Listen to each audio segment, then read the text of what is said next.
E hoje vamos continuar falando sobre o tratamento e acompanhamento dos pacientes com hepatite B. Então, se um paciente estiver com o exame de HbA1c reagente, ou seja, positivo no início do tratamento, é importante que esse HbA1c ele fique negativo e que apareça o anti-HbE. Mas isso não é o ideal para a gente saber se realmente esse tratamento deu certo ou não. Por que não é o ideal?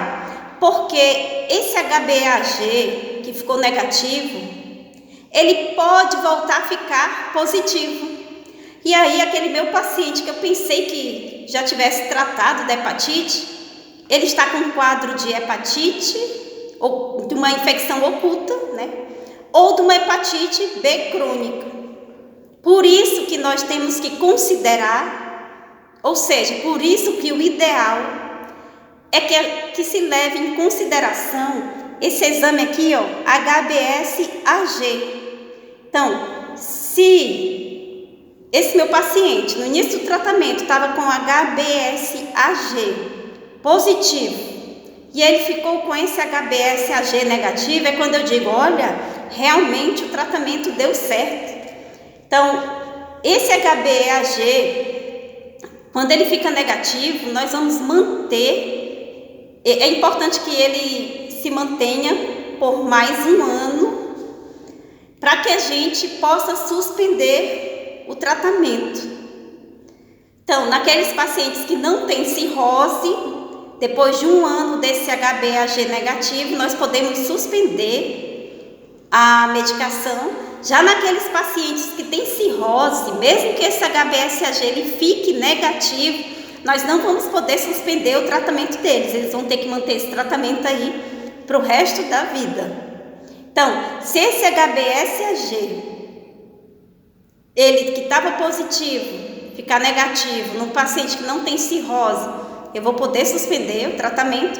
E se ele ficar negativo em um paciente que tem cirrose, mesmo assim, esse paciente que tem cirrose vai ficar fazendo o tratamento para o resto da vida. Doutora, e se o HbS-Ag continuar positivo? Nós vamos poder suspender a medicação ou a pessoa também vai ter que ficar usando o remédio aí até...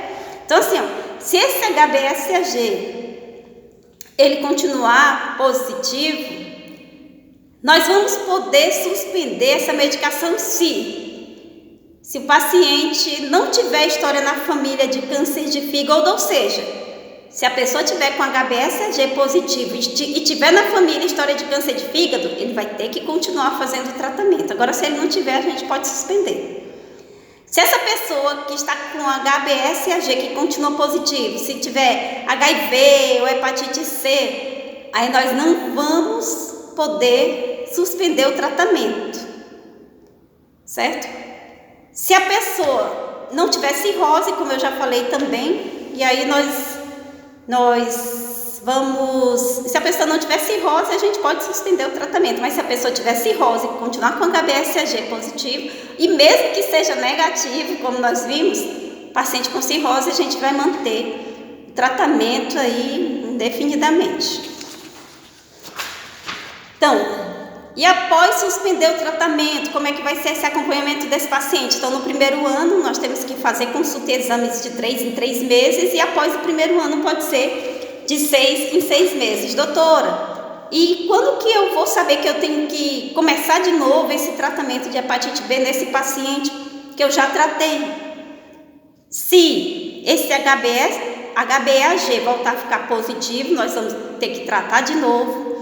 Se aquele exame que vê a função do fígado, que é o TGP, que é o mesmo ALT, se ele ficar 10 vezes acima do limite superior de normalidade, ou se a bilirrubina total desse paciente ficar maior que 2 mg por decilitro, ou INR maior que 1,2, ou se a carga viral do paciente ficar maior que 2.000 e o ALT, que é o exame do fígado, ficar maior que 1,5 vezes o limite superior de normalidade. Então, esse último aqui nós estamos vendo que já é uma indicação mesmo do tratamento de hepatite, e o primeiro também já é uma indicação do tratamento de hepatite. Então, se o paciente já tratou está só fazendo acompanhamento, de repente ele apresentou algum desses resultados aqui, nós temos que fazer o retratamento desse paciente. Doutora,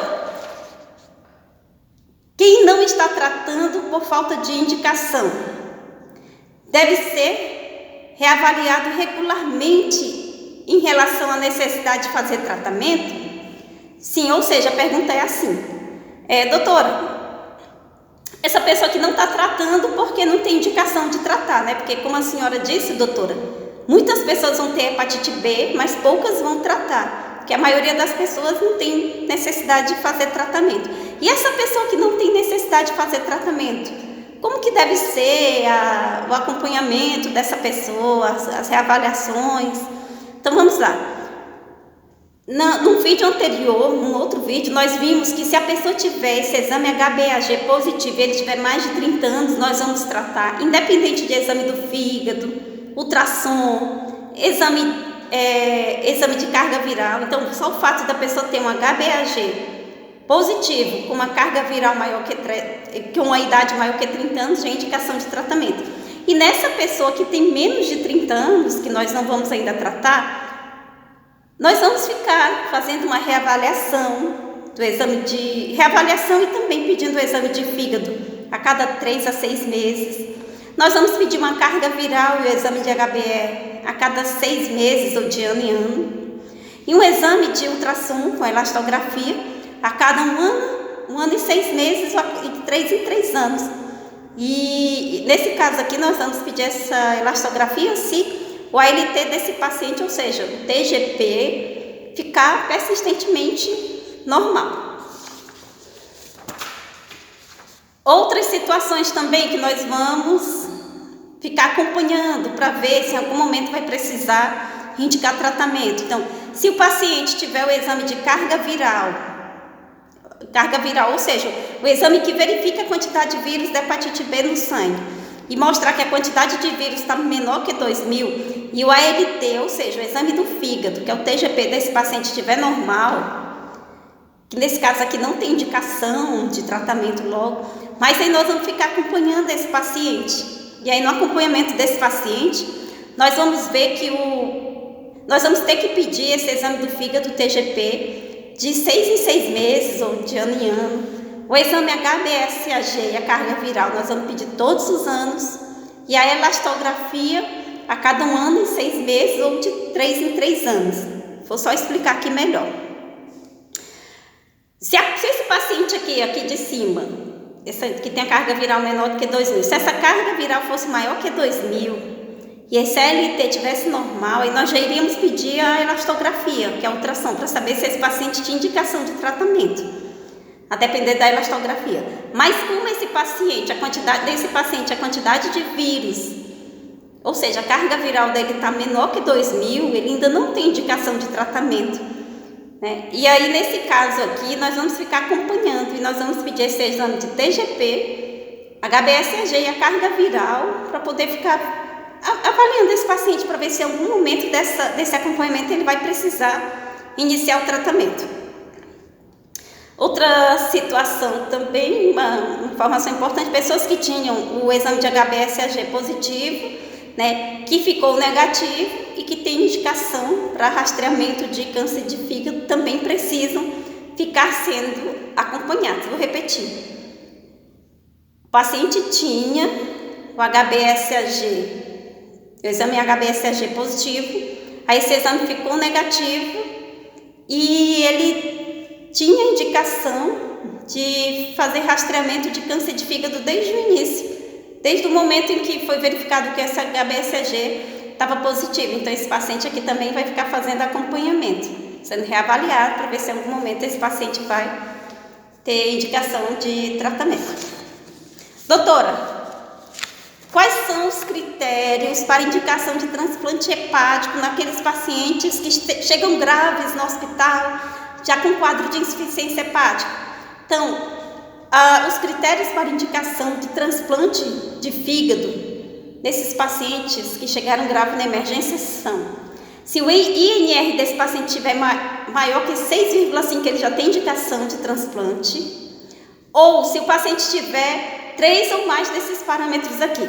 se ele tiver menos de 10 anos ou mais de 40 anos, se ele tiver um INR maior que 3,5, se ele tiver a bilirrubina total maior que 17,5 e também se ele tiver uma evolução entre ele ter começado a ficar com a pele amarela e ficar grave com encefalopatia de 7 dias.